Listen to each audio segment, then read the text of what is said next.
Okay, so first off, before jumping into this video, this is an advanced VSL and um, sales funnel training. So if you are a complete beginner, I'll advise you to click off, or you can also stay, but it's going to be really advanced. So the way you're seeing VSLs is probably wrong. Why? Simply because I've seen in my 2,200 plus Discord community of copywriters that most of them don't even understand the context of a VSL. And what I mean by that, well, just recently, I had a call with the copywriters in my group coaching program, the Elite Copy Mastermind, as you can see here. This is actual footage of me reviewing some stuff on the calls. And one of the copywriters wanted me to review a VSL script he wrote for a client. The VSL was supposed to go on a landing page for a free mentorship. And remember the word, free, right? Now, this copywriter is already a little bit more advanced, so he kept the VSL short and concise and even covered a lot of important points, like, for example, what's in it for me, authority building, relatable story, social proof, urgency, all that jazz. You already know, right? However, I realized a couple things about writing VSLs for big companies in that moment when I reviewed that VSL, and I actually even gave them an entire masterclass here. I just stopped. I didn't even go into the breakdown of the VSL. I was literally sitting there and coming up with a masterclass just on the top of my head in like 20 minutes. And I was just rambling for 20 minutes talking about VSLs. And then I thought, dude, this is so important. I need to make a YouTube video about this, right? And I learned this only from working with Lopez and his team for like the past 1.5 years. And that I'll share in this video. So first of all, the first thing I want to cover here is with every offer, with every funnel and offer, there are different pricing tiers, right? And here's the most common concept of pricing tiers, and that was what Lopez actually himself on a call that we had in our company with the sales and the marketing team.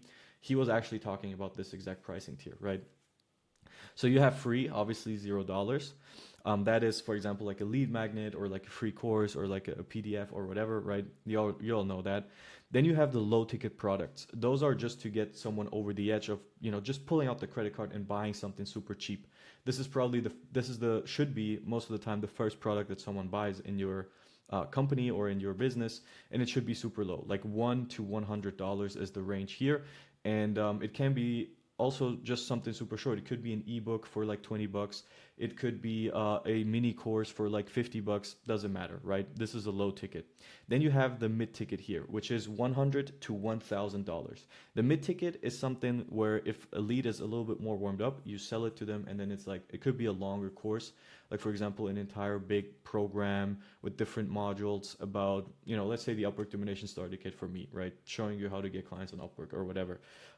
Could be anything, but it's important. The pricing point could be $100. It could be $300, $500, or even $700, $800, up to $1,000. And from $1,000, it starts with the high ticket. $1,000 to $10,000, Ty himself said, or actually $1,000 to, let's say, 100,000 or $1 million, because these are also pricing points that we sell with Ty's products. But $1,000 to $10,000 for most products. Some people will have $25,000 price point or whatever. That is considered a high ticket, right? So the highest offer that you have, and it's probably not sold to someone who doesn't even know you. These people have probably gone through some of these low and mid tickets and are now deciding to upgrade on a high ticket and be like, hey, let me check out what he also has. I really want to, most of the time this is for coachings or whatever, but you get the idea. So with this in mind, we can adjust our landing pages and funnels according to the price and context. Context is important here, but I won't jump into it just yet. I want to cover pricing first, and then I will jump into context later. Because people will have more or less resistance, or in marketing with copywriters, a lot of times it's called friction, to take action based on how high the price of something is. Makes sense, right? You don't just pull out your credit card at the car dealership and randomly pick a car that looks kind of cool, and you'll be like, yo, here's my credit card, let me fucking buy that, right? That's not what you do. You gotta ask a couple questions. You gotta make sure the car is actually what you want. You don't just randomly pick something and then just buy, right? So here's a different way of viewing it, and I made this little drawing here in Paint. And basically, I want you to imagine, I'll just scroll down a little bit here because otherwise the GIF is always, fucking up a little bit here. But I just want you to view this as, this is kind of you can view this as an animal, you can view this as anything. This is your lead, basically. I just made this, I don't even know. I can't really draw, so I was like, let me just put on the mask here, and you will imagine whatever it will be. But this is your lead, right? And the goal of your lead is to get across these like roadblocks or hurdles here. So here there's like some goal, right? And you want to help your lead go, getting over these. So let's say this is a kangaroo, and on the other side there's always some plants or some shit like that, some kangaroo food. I don't know what kangaroos eat, probably plants. So you want to help your kangaroo jump over these hurdles to get to that, right? And they want that, but they can't. And so what you want to do is you want to help them with your VSLs a lot of times. Maybe just a funnel, right? In basically it's going to be your funnel, but on the funnel you always or almost always have a VSL, right? And so what you want to do is with these funnels, as you can see here, or with your VSL, these are kind of like trampolines that you use so that your kangaroo gets over these hurdles. And then there's the free one. So this could be an opt-in page for a lead magnet. We're going to cover different pages in a second. You get the low ticket here, which is a little bit higher. The hurdle is a little bit higher. And then the mid ticket, the hurdle is again higher. And then the high ticket is the highest hurdle here. So it makes sense that you won't have your kangaroo jump over the highest thing here because it can't, because it's too high, right?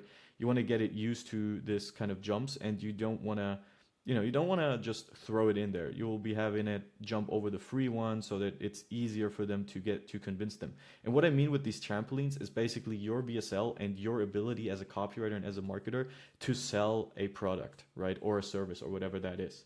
And the better you sell it, the easier it will be for that kangaroo to jump over these roadblocks.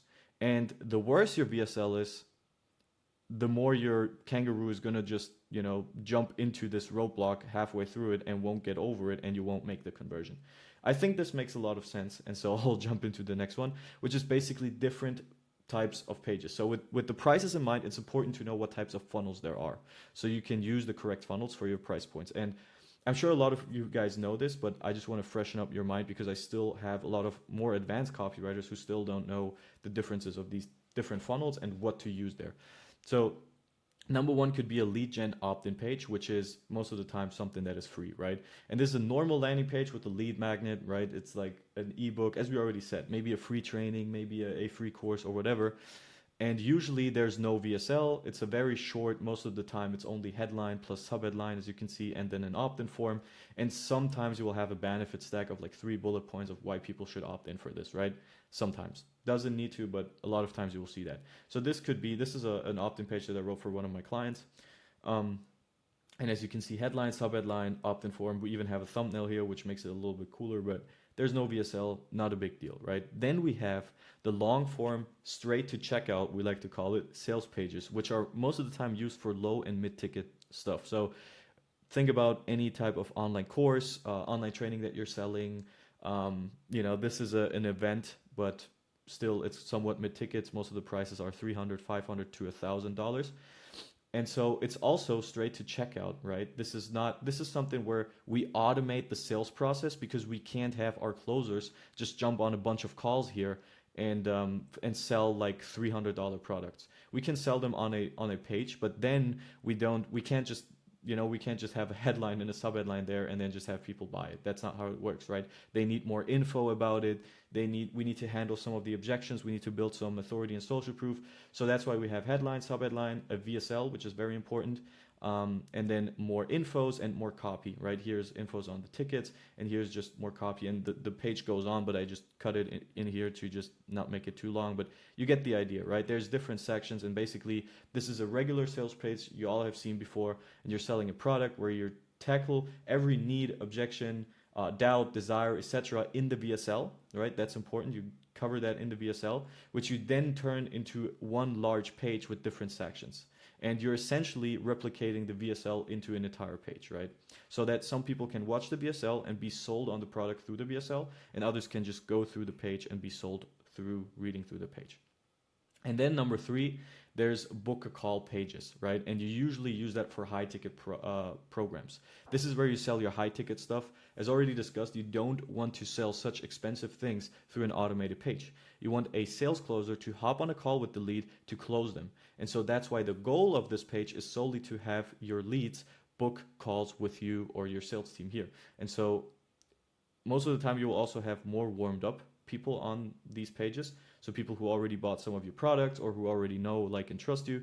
And then you can just have a headline, subheadline, a VSL, and then a button. It's similar to the opt-in page, but usually you do want a VSL. You can get away without a VSL and just have a big opt-in form for people who really are already pretty warm, but a lot of times you will want to have a VSL to actually sell the next step, which is people to book a call with you or your sales team.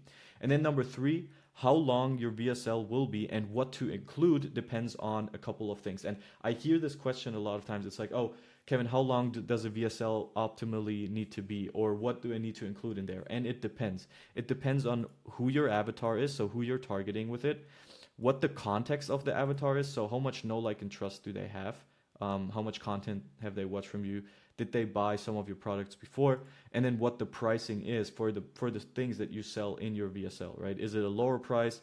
Then you might not need to handle as many objections. Is it a higher price? You really want to go all in with your VSL.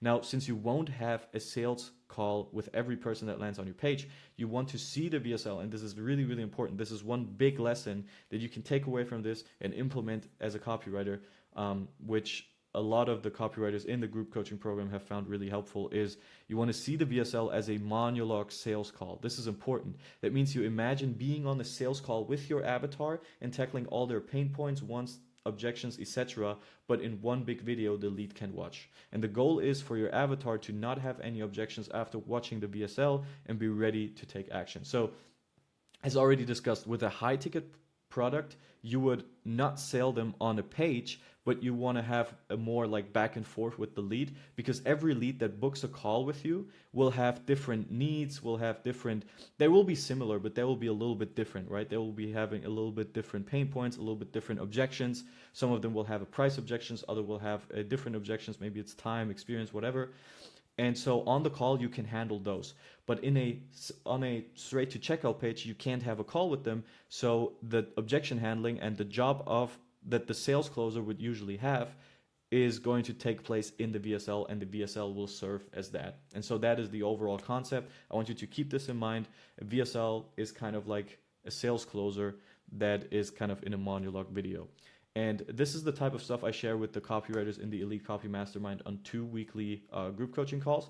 So if you want to get access to these calls and be part of the tribe and learn from my experience working with 7, 8, and 9-figure entrepreneurs like Ty Lopez, then check the first link in the description, and you will also find tons of free resources like my free copywriting swap trial, the free Discord community, and other things that you can check out if you just click the first link in the description. And otherwise, I hope this video helped you.